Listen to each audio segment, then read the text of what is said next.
പ്രിയ കലാസ്നേഹികളെ, നിങ്ങൾക്കേവർക്കും തോമാട്ടിച്ചാൽ saint Thomas കലാസമിതിയുടെ സ്നേഹാഭിവാദനം. അടുത്ത ബെല്ലോടുകൂടി നാടകം ആരംഭിക്കും.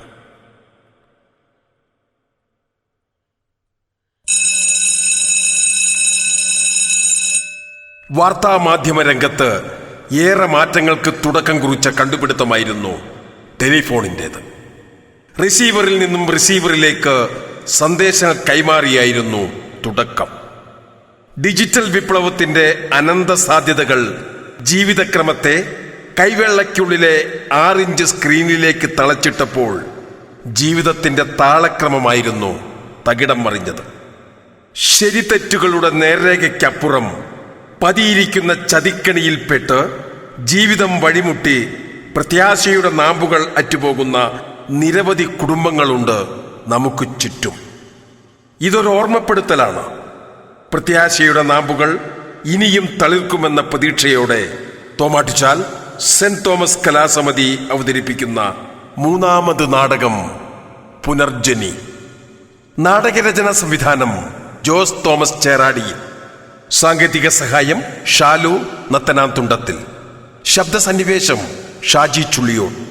രംഗത്ത് ജോസ് തോമസ് ചേറാടിയിൽ, വിനോദ് ചെറുപറമ്പിൽ, പ്രിയേഷ് അലിലക്കുഴി, തോമസ് ചേലക്കൽ, സിനി ചെറുപറമ്പിൽ, ജോസഫ് നിരപ്പേൽ, മാർട്ടിൻ ചെറുപറമ്പിൽ, ജോസഫ് കുഴിയാറയിൽ, ആൽഫിൻ കണിയാട്ടുകുടി, ജോവാൻ അലിലക്കുഴി, ആരോൺ ചെറുപറമ്പിൽ. പ്രത്യേക നന്ദി ആണ്ടൂർ ബാലകൃഷ്ണൻ. ഏവരുടെയും ശ്രദ്ധാപൂർവമായ വീക്ഷണം പ്രതീക്ഷിച്ചുകൊണ്ട് നാടകം ആരംഭിക്കുന്നു. പുനർജനി.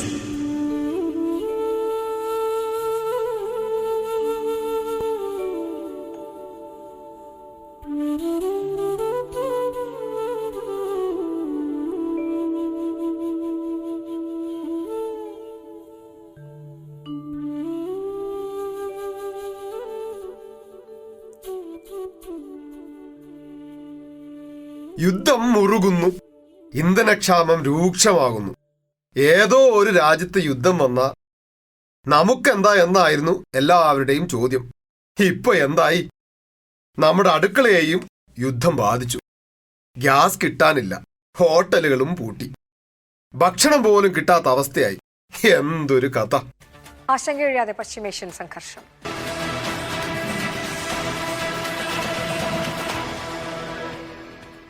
സൗദിയിലെ അൽ ഖർജിൽ ഡ്രോൺ അവശിഷ്ടം വീണ് 2 പേർക്ക് പരിക്കേറ്റു. 3 വീടുകൾക്കും വാഹനങ്ങൾക്കും കേടുപാടുണ്ട്.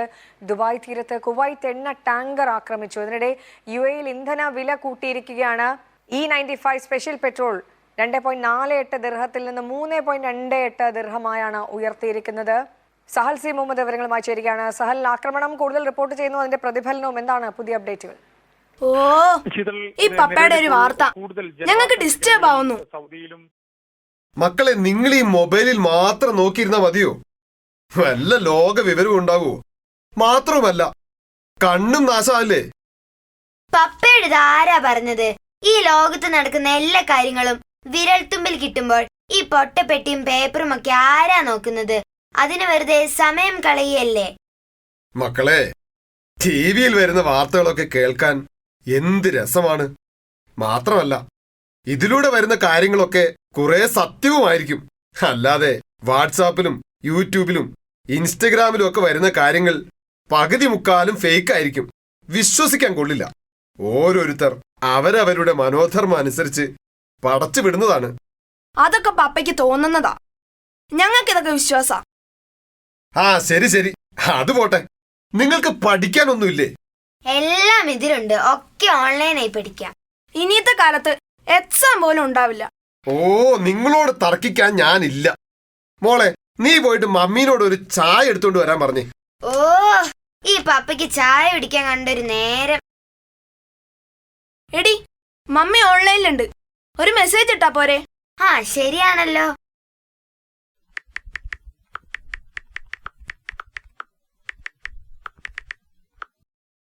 ഞാൻ മമ്മിക്ക് മെസ്സേജ് ഇട്ടിട്ടുണ്ട്. ഇപ്പൊ വരും. കാലം പോയൊരു പോക്ക്. അടുക്കളേന്ന് ഒരു ചായ കിട്ടണമെങ്കിലും ഓൺലൈൻ ബുക്കിംഗ്.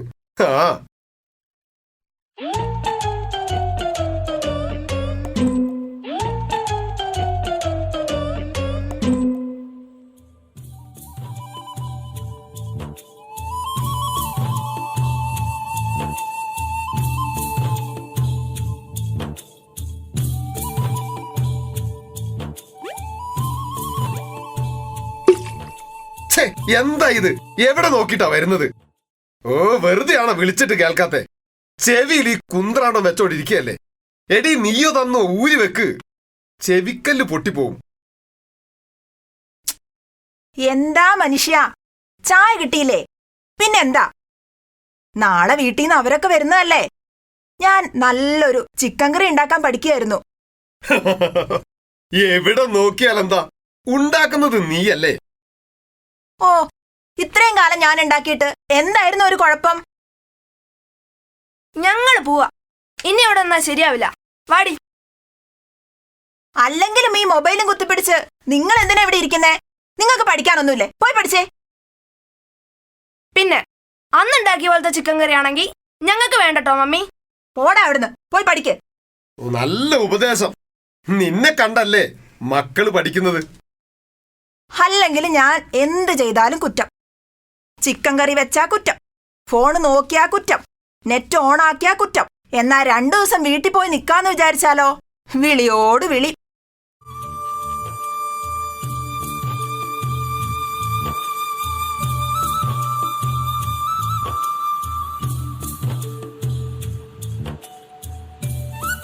ഞാൻ അങ്ങനെ ഒന്നും ഉദ്ദേശിച്ച് പറഞ്ഞതല്ല മോളെ.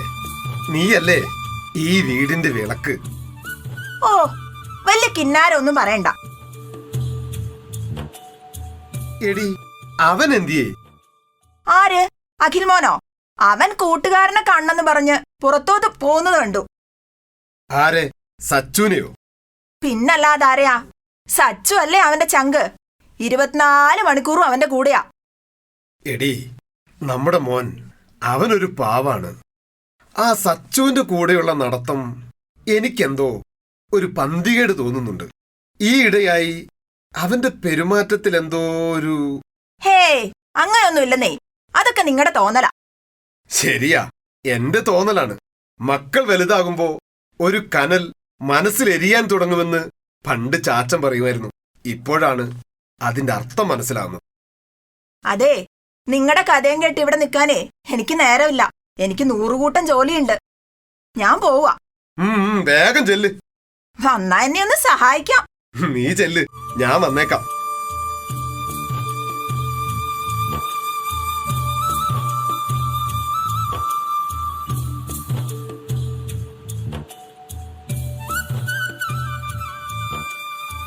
അവളൊരു പാവമാണ്. മക്കൾക്കും ഭർത്താവിനും വീട്ടിൽ വരുന്ന വിരുന്നുകാർക്കുമൊക്കെ നല്ല ഭക്ഷണം ഉണ്ടാക്കി കൊടുക്കാനും അവരുടെ സന്തോഷത്തിന് വേണ്ടി മാത്രം ജീവിക്കുന്ന ഒരു പാവം.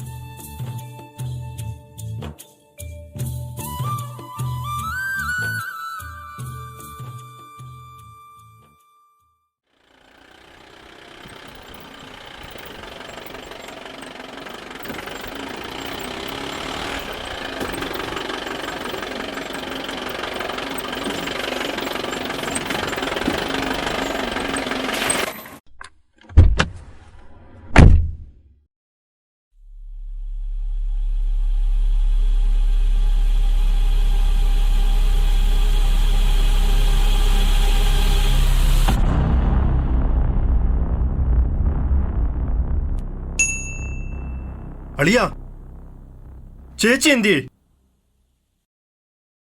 നീ ഇരിക്കി. എന്താടാ, എന്താ കാര്യം? നീ ആകെ പരവശനായിട്ടാണല്ലോ. എല്ലാം കൈവിട്ട് പോയളിയാ. ഇതിപ്പോ കാട്ടുതീ പോലെ പടർന്നോണ്ടിരിക്കുകയാണ്. ഇതിനെ എങ്ങനെ പിടിച്ചു നിർത്തുമെന്ന് എനിക്കറിയില്ല. എന്താന്നൊന്ന് തെളിച്ചു പറയടാ. അളിയനോട് ഞാനിത് എങ്ങനെ പറയും? എന്താന്നൊന്ന് പറ. ദേ, ഇത് കണ്ടോ?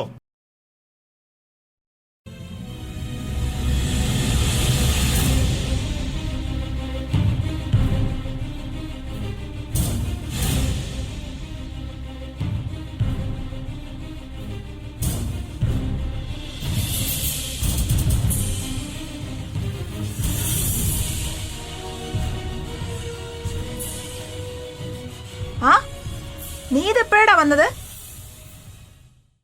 എന്താ, ഒരു മിണ്ടാട്ടം ഇല്ലല്ലോ. ഒന്നുമില്ല. നിനക്കെന്താ വയ്യേ? ഞാൻ കുടിക്കാൻ എന്തെങ്കിലും എടുക്കാം. ചേച്ചി കുടിക്കാനൊന്നും വേണ്ട. പിന്നെ എന്താ എന്താ എന്തു പറ്റി? എന്താ ആരും ഒന്നും പറയാതിരിക്കുന്നേ?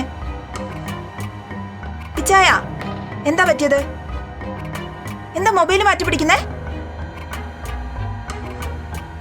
നോക്കട്ടെ, ഞാൻ കാണട്ടെ. വേണ്ട, നീ കാണണ്ട. ഞാനൊന്ന് വേണ്ട, നീ നോക്കണ്ട, കാണണ്ട. തന്നെ ഇങ്ങോട്ട്. വേണ്ട. നോക്കട്ടെ, ഞാൻ നോക്കട്ടെ.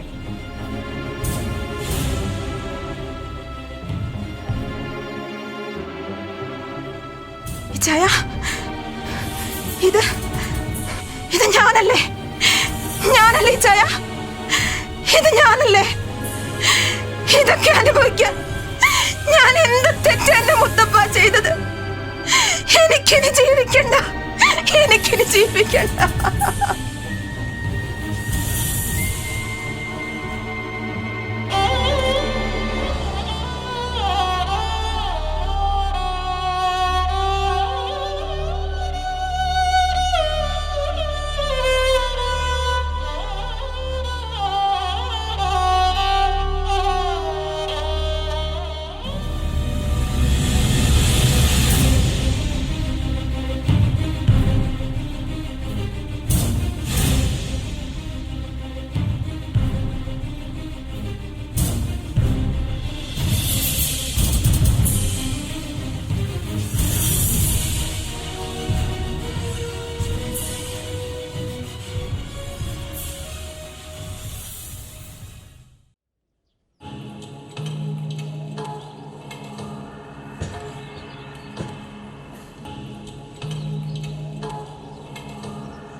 എന്ത്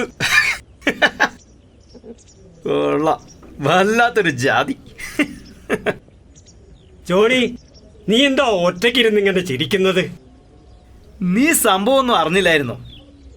ദേ ഇത് കണ്ടോ? ആ, ഞാനും അത് തന്നെയാ കാണുന്നത്. ഓ, മാതൃകാ കുടുംബം. ഫോ, എന്നാലും ഇത് എങ്ങനെ പറ്റിച്ചടാ? ഇനി കുറെ ഫോളോവേഴ്സിനെ കിട്ടും. എന്തൊരു തൊലിക്കട്ടിയാടാ. കണ്ടു കഴിഞ്ഞാൽ തോന്നുമോ ഇവരെയൊക്കെ എന്താ ചെയ്യേണ്ടത്? ചാട്ടവാറ കൊണ്ടടിക്കണം. പണം ഉണ്ടാക്കാൻ കാണുന്ന ഓരോ മാർഗങ്ങളെ. അല്ലെങ്കിലും കുറെ ഫോളോവേഴ്സിനെ കൂട്ടി പണം ഉണ്ടാക്കുകയാണല്ലോ ഇപ്പോഴത്തെ ട്രെൻഡ്. ഒരു മൊബൈലും നല്ല തൊലിക്കട്ടി ഉണ്ടെങ്കിൽ എന്തോ ആകാം. തുണിയില്ലെങ്കിലും അതും ഒരു ഫാഷൻ. പിന്നെ എന്ത് തോന്നിവാസം കാണിച്ചാലും അത് വ്യക്തി സ്വാതന്ത്ര്യവും ആവിഷ്കാര സ്വാതന്ത്ര്യവും. പിന്നെ എന്തു വേണം? ഇവർക്കൊക്കെ എന്ത് തോന്നിവാസവും കാണിക്കാമല്ലോ. അതിനെ പിന്തുണയ്ക്കാൻ കുറെ നിയമങ്ങളും. അതൊക്കെ തന്നെയല്ലേ എന്ത് വൃത്തികേട് കാണിക്കാൻ ഇവരെ പോലെയുള്ളവർക്ക് ധൈര്യം നൽകുന്നത്. എന്താടാ രണ്ടുപേരും കൂടെ ആരെയോ കൊന്നു തിന്നുകയാണല്ലോ. എന്താ ഇന്ന് പുതിയ വിശേഷം? നീ ഈ ലോകത്തൊന്നും അല്ലേ? സാബു സാറിന്റെ വീട്ടിലെ വിശേഷങ്ങൾ ഒന്നും അറിഞ്ഞില്ലേ? കാര്യങ്ങളൊക്കെ അറിഞ്ഞു. നാട്ടുകാർക്ക് മുഴുവനും ഇപ്പൊ ചർച്ചയും ആഘോഷവും ഇതല്ലേ. അതുങ്ങളെ ആരോ ചതിച്ചതാവാനേ വഴിയുള്ളൂ. അവരെ നമ്മൾ എത്ര കാലമായിട്ട് അറിയുന്നതാണ്. ഏയ്, അവരൊന്നും ഈ പണിക്ക് നിൽക്കില്ല. ഓ പിന്നെ നീ അവരെ ന്യായീകരിച്ചോ? 4 കാശ് കിട്ടുമെന്നുണ്ടെങ്കിൽ ഇതല്ല ഇതിലപ്പുറം ചെയ്യും. എന്ത് തോന്നിവാസം കാണിച്ചാലും ന്യായീകരിക്കാൻ നിന്നെപ്പോലെ കുറെ ആളുകളും. എടാ, അന്ന് ബസ്സിൽ വെച്ച് ഒരുത്തി ഫോളോവേഴ്സിനെ കൂട്ടാൻ നടത്തിയ പരാക്രമം ആ പാവം കോഴിക്കോട്ടുകാരൻ പയ്യനെ കൊലയ്ക്ക് കൊടുത്തു. അവൻ മരിക്കുന്നത് വരെയും എല്ലാവരും കവലകളിലിരുന്ന് നിങ്ങളെപ്പോലെ ആഘോഷിച്ചു. കുറെ ധാർമ്മിക പ്രസംഗങ്ങൾ നടത്തി. അവസാനം എന്തായി? ഒരു പാവത്തിന് അവന്റെ ജീവൻ നഷ്ടമായി. ഒരു കുടുംബം അനാഥവുമായി. സത്യം അറിഞ്ഞിട്ട് പോരെ വിധി. ഞങ്ങൾ ആരെയും വിധിക്കുന്നുമില്ല, കൊല്ലുന്നുമില്ല. കണ്ടത് പറഞ്ഞു എന്ന് മാത്രം. അതാ നമ്മുടെ അച്ഛനല്ലേ ആ വരുന്നത്?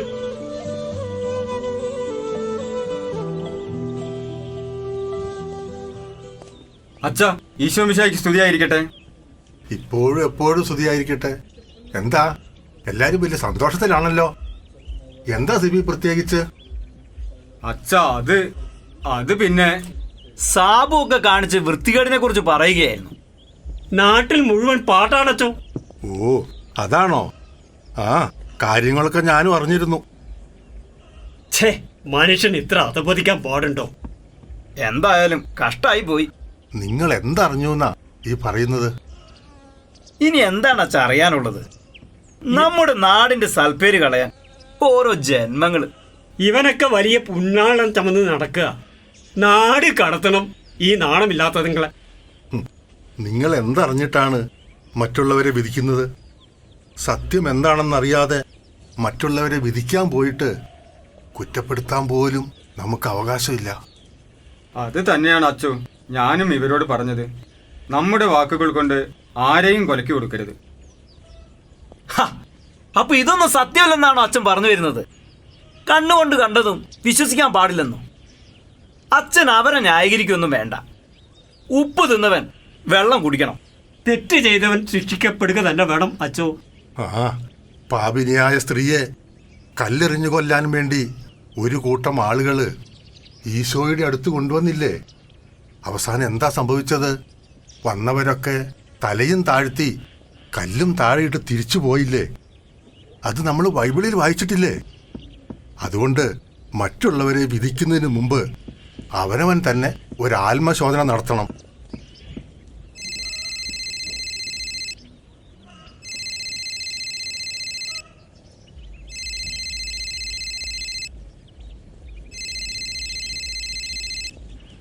ഹലോ, ആ സ്റ്റേഷൻ CI സാറാണോ? എന്താ സാറേ വിശേഷം? ഓ അത് ശരി, അങ്ങനെയായിരുന്നു അല്ലേ? എന്തായാലും കഷ്ടമായിപ്പോയി. ആ സത്യം തെളിഞ്ഞല്ലോ, അത് മതി. Okay sir. ആ okay thank you very much. എന്താ അച്ഛാ കാര്യം? സ്റ്റേഷനിൽ നിന്ന് CI സാറല്ലേ വിളിച്ചത്? അതെ സ്റ്റേഷൻ തന്നെയാ വിളിച്ചത്. എന്താണച്ചോ വിശേഷിച്ച്? നമ്മളിപ്പോ സംസാരിച്ചുകൊണ്ടിരുന്ന കാര്യവുമായി ബന്ധപ്പെട്ട് തന്നെയാ വിളിച്ചത്. അപ്പൊ അച്ഛന് ഇപ്പോൾ സത്യം ബോധ്യമായോ? അവര് ചതിക്കപ്പെടുകയായിരുന്നു. അവരുടെ ഒരു മകന്റെ കൂട്ടുകാരനില്ലേ, അവൻ പറ്റിച്ച പണിയാ. അവന്റെ മൊബൈലിൽ അവരറിയാതെ പകർത്തിയതാ. അവനെ പോലീസ് പിടിച്ചു. കുറ്റമെല്ലാം അവൻ ഏറ്റുപറയുകയും ചെയ്തു. അവൻ ആ ചെറുക്കന്റെ ചങ്കായിരുന്നല്ലോ. അവൻ ആ വീട്ടിൽ സർവ്വ സ്വാതന്ത്ര്യവും ഉണ്ടായിരുന്നല്ലോ. അവൻ അവരുടെ വീട്ടിൽ എവിടെ കയറാനും സ്വാതന്ത്ര്യമായിരുന്നല്ലോ. ഓരോരുത്തർക്കും അവരവർ അർഹിക്കുന്ന സ്ഥാനമേ കൊടുക്കാവൂ. മുറ്റത്ത് നിർത്തേണ്ടവനെ മുറ്റത്തും, വരാന്തയിൽ കയറ്റേണ്ടവനെ വരാന്തയിലും, അകത്ത് കയറ്റേണ്ടവനെ മാത്രം അകത്തും കയറ്റുക. അതാണ് അച്ഛാ കാര്യം. ഇപ്പൊ നിങ്ങൾക്ക് മനസ്സിലായില്ലേ പരദൂഷണം കൊറോണ പോലെയാണെന്ന്? അച്ഛാ, ഞങ്ങളോട് ക്ഷമിക്കണം. ഞങ്ങൾ സത്യം അറിയാതെ ഇനി എന്താ ചെയ്യുക? സത്യം ചെരിപ്പിടുമ്പോഴേക്കും അസത്യം ലോകം ചുറ്റി വന്നിരിക്കും. കാള പെറ്റൂന്ന് പറയുമ്പോഴേക്കും കയറെടുക്കരുത് എന്നൊരു ചൊല്ല് കേട്ടിട്ടില്ലേ? ഞങ്ങൾക്ക് ബോധ്യമായോ അച്ചു? നിങ്ങൾക്ക് ബോധ്യമായി. പക്ഷേ ഈ ലോകം മുഴുവൻ ബോധ്യപ്പെടുത്താൻ ഇത്ര എളുപ്പമാണോ? സത്യം അറിയുന്നതിന് മുമ്പേ ഇത്തരം മെസ്സേജുകൾ ഫോർവേഡ് ചെയ്യുമ്പോൾ 100 വട്ടം ആലോചിക്കണം. പണ്ടൊരു കഥ കേട്ടിട്ടുണ്ട്. ഒരു ഗുരു തൻ്റെ ശിഷ്യനെയും കൊണ്ട് കുന്നിൻ മുകളിലേക്ക് പോയി, ഒരു കെട്ട് പഞ്ഞിയുമായിട്ട്. അവിടെ ചെന്ന് കഴിഞ്ഞപ്പോൾ ഗുരു ശിഷ്യനോട് പറഞ്ഞു, ഇത് മുഴുവനും പറത്തിവിടാൻ സാധിക്കുമെന്ന്. ശിഷ്യൻ നിഷ്പ്രയാസം ഒരു സെക്കൻഡ് കൊണ്ട് ചെയ്യാം ഗുരു എന്ന് പറഞ്ഞ് 4 പാടും പറത്തിവിട്ടു. അല്പം കഴിഞ്ഞ് ഗുരു ശിഷ്യനോട് പറഞ്ഞു, അത് മുഴുവനും ഒന്ന് പെറുക്കി കൂട്ടി വെക്കാൻ പറ്റുമെന്ന്. നിസ്സഹായനായി നോക്കി നിൽക്കാനേ കഴിഞ്ഞുള്ളൂ. സാധ്യമല്ല. അതുപോലെയാണ് പരദൂഷണവും. കയ്യിൽ നിന്ന് പോയി കഴിഞ്ഞാൽ തിരിച്ചെടുക്കാൻ പറ്റൂല. അതുമൂലം നഷ്ടമാകുന്നത് കുറെ ജീവനും കുറെ ജീവിതങ്ങളും കുറെ കുടുംബങ്ങൾ അനാഥമാകുകയാണ്. ആ ഞാൻ സാബുവിൻ്റെ വീട്ടിലേക്ക് പോകാൻ ഇറങ്ങിയതാ. അപ്പോഴാ നിങ്ങളെ കണ്ടത്. ഒരു കണക്കിന് നിങ്ങളെ കണ്ടത് നന്നായി. നിങ്ങൾക്കെങ്കിലും സത്യം ബോധ്യമായല്ലോ, അത് മതി. അവനവന്റെ കുടുംബത്തിന് വരുമ്പോഴേ നമുക്കതിൻ്റെ വിഷമം മനസ്സിലാകൂ. ഇനി ഞങ്ങളും ഇവിടെ ഇരിക്കുന്നില്ല. ഞങ്ങളും പോവുക.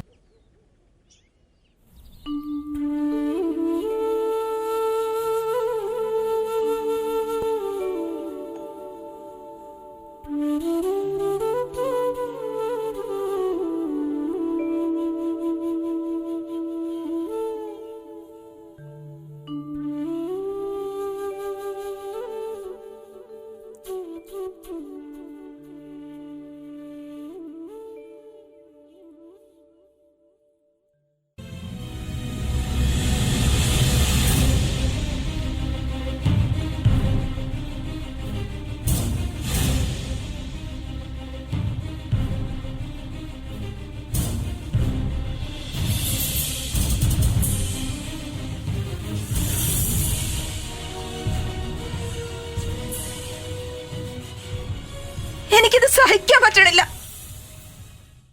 നമ്മുടെ മക്കൾ അവർ ജീവിച്ചു തുടങ്ങുന്നല്ലേ ഉള്ളൂ.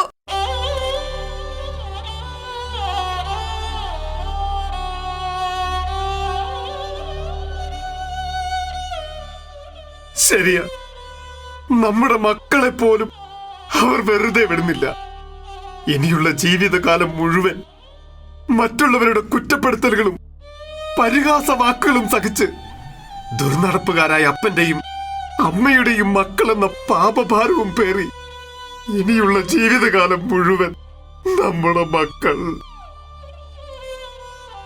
എന്നാലും അവൻ ഇങ്ങനെ ഒരു പണി ചെയ്തല്ലോ. ഈ കൈകൊണ്ട് എത്ര വെച്ച് വിളമ്പിയതാ. അഖിൽമോനെയും അവനെയും ഞാൻ ഒരിക്കലും വേർതിരിച്ച് കണ്ടിട്ടില്ല. എന്നിട്ടും അവൻ പാല് കൊടുത്ത കൈക്ക് തന്നെയാണല്ലോടി അവൻ കുത്തിയത്.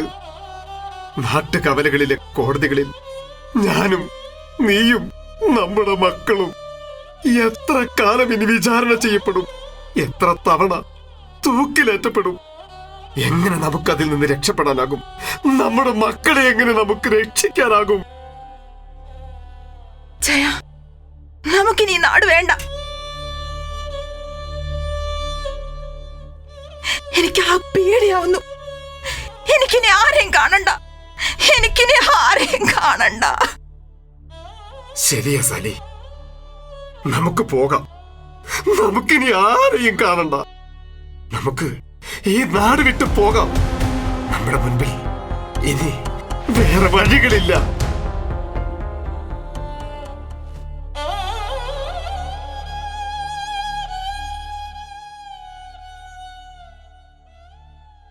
അമ്മേ, ഇതാ ബിരിയാണി. പിന്നെ പപ്പ അറിഞ്ഞോ സച്ചുവിനെ പോലീസ് പിടിച്ചു? വലിയ എന്തോ കുറ്റം ചെയ്തെന്നാ കേട്ടെ. ആരാ മോനെ നിന്നോട് പറഞ്ഞത്? കടയിന്ന് കേട്ടതാ. ഞങ്ങൾ നല്ല കൂട്ടുകാരൊക്കെ ആയിരുന്നു. പക്ഷെ അവൻ ഇങ്ങനെ ഒരാളാണെന്ന് എനിക്കറിയില്ലായിരുന്നു. 2 ദിവസം മുന്നേ കൂടി അവൻ ഇവിടെ വന്ന് നിന്നിട്ട് പോയതല്ലേ. മോനെ, നമ്മൾ കണ്ണുകൊണ്ട് കാണുന്നതല്ല ഈ ലോകം. ആരെയും കണ്ണടച്ച് വിശ്വസിക്കരുത്. മോനെ, മോനെ നീ പോയി പിള്ളേരെ വിളിച്ചിട്ട് വാ. എടീ പാവം, അവനൊന്നും അറിഞ്ഞിട്ടില്ല. എന്നാലും ജയ, നിനക്ക് വിശക്കുന്നുണ്ടോ? നിനക്ക് വിശക്കുന്നുണ്ടോ? നിനക്ക് വിശക്കുന്നുണ്ടോ?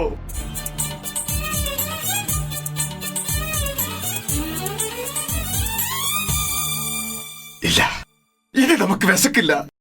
ഇനി നിനക്ക് വിശക്കില്ല. ഇനി നമുക്ക് ആർക്കും വിശക്കില്ല. ഇനി നമുക്ക് വിശക്കില്ല.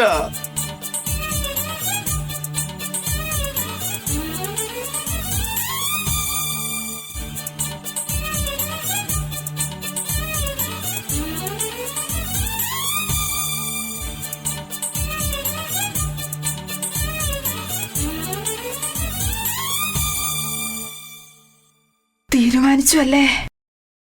നമ്മുടെ മുൻപിൽ ഈ വഴി മാത്രമേ ഉള്ളൂ.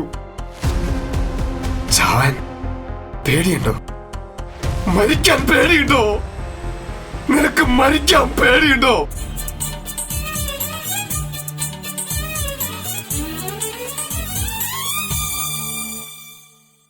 ഹായ്, ബിരിയാണിയുടെ നല്ല മണം.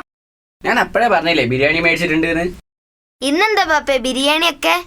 മക്കളെ, ഇന്ന് നമുക്ക് ബിരിയാണിയൊക്കെ കഴിച്ച് ഒരു സ്ഥലം വരെ പോണം. എവിടേക്കാ പപ്പ? അത് മക്കളെ കുറേ ദൂരെയാണ്. ആരും ശല്യപ്പെടുത്താത്തൊരു സ്ഥലം. വിചാരണകളും കുറ്റപ്പെടുത്തലുകളും വിധികളുമില്ലാത്ത ഒരു സ്ഥലം. മക്കളെ മക്കളെ മമ്മി, അതാ നമ്മുടെ അച്ഛൻ വരുന്നു.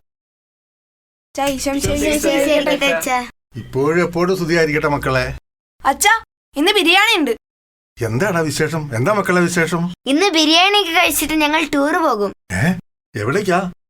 എവിടേക്കാ സാബു മക്കളെ കൊണ്ട് ടൂർ പോകുന്നത്? അച്ഛാ, ഇന്ന് ഞങ്ങളുടെ കൂടെ ബിരിയാണി കഴിക്കുവോ? പിന്നെന്താ, ഇന്ന് നമുക്ക് എല്ലാവർക്കും കൂടി ഇന്നത്തെ ഭക്ഷണം ഇവിടുന്ന് കഴിക്കല്ലേ? എന്നാ വാടാ സാബു.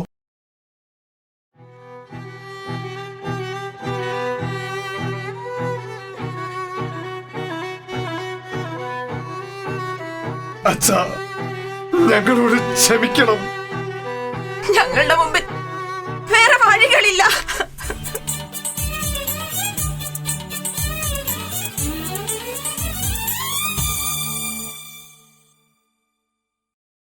ഇതാണോ സാബു നിങ്ങൾ കണ്ടുപിടിച്ച വഴി?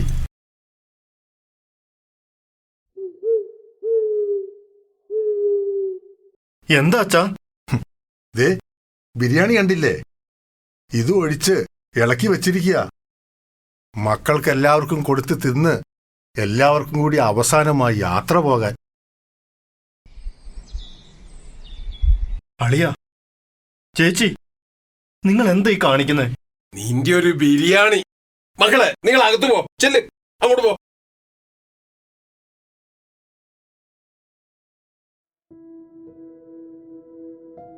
എടാ മക്കളെ, ഇതിനേക്കാൾ വലിയ ബുദ്ധിമുട്ടും സങ്കടവും ഒക്കെ വരുമ്പോഴും ഈ മുത്തപ്പന്റെ സന്നിധിയായിരുന്നു ഞങ്ങൾക്ക് എന്നും ആശ്രയം.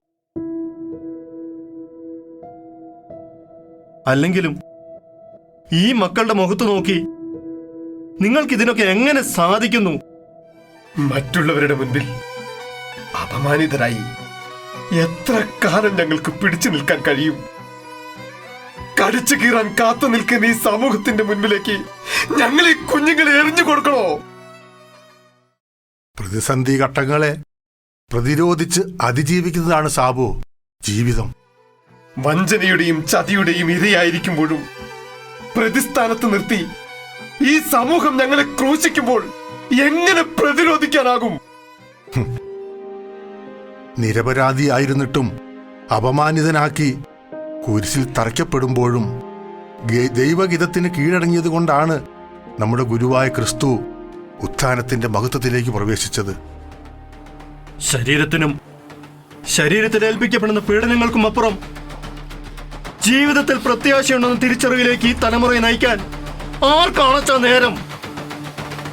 ആത്മീയ കാര്യങ്ങൾക്കുപരിയായി പണക്കിലുക്കത്തിന്റെ തോതനുസരിച്ച് മനുഷ്യജീവിതങ്ങളെ വിലയിരുത്തുമ്പോൾ ഇത്തരത്തിലുള്ള ദുരന്തങ്ങൾ ആവർത്തിച്ചുകൊണ്ടേയിരിക്കും. വഴിതെറ്റിപ്പോകുന്ന ഈ യുവതലമുറയെ നേർവഴിക്ക് നയിക്കാൻ ആരുമില്ലാതെ പോവുകയാണല്ലോ അച്ചോ. ശരിയാണ്. വഴിതെറ്റിപ്പോകുന്ന ഈ ജനതയെ കാണുമ്പോൾ നിസ്സംഗതയോടെ നോക്കി നിൽക്കുന്ന ഞങ്ങളെപ്പോലുള്ളവരും ഒരു പരിധിവരെ ഈ ദുരന്തത്തിന് കാരണക്കാരാ. കല്ലും സിമന്റും ഉപയോഗിച്ച് നിർമ്മിക്കുന്ന കൂറ്റൻ കെട്ടിടങ്ങളും കുമിഞ്ഞുകൂടുന്ന നിക്ഷേപങ്ങളുമാണ് ഈ സംവിധാനങ്ങളുടെയൊക്കെ കെട്ടുറപ്പ് എന്ന് തെറ്റിദ്ധരിച്ച ഞങ്ങളെപ്പോലുള്ളവരും തെറ്റുകാരാ. സാബു, നമ്മൾ എഴുതുമ്പോ കോമയിടാറില്ലേ?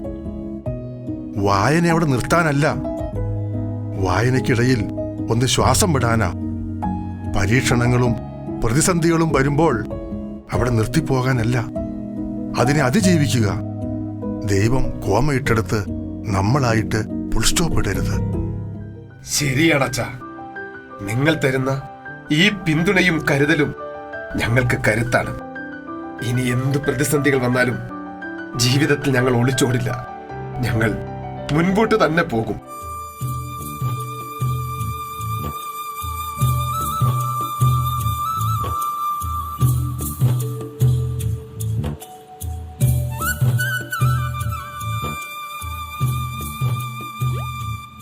ഇപ്പോൾ നിങ്ങൾ തീരുമാനിച്ചുറപ്പിച്ച ഈ യാത്ര ഇവിടെ അവസാനിക്കട്ടെ.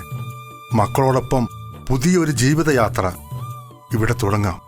അതിന് ദൈവം നിങ്ങളെ അനുഗ്രഹിക്കട്ടെ.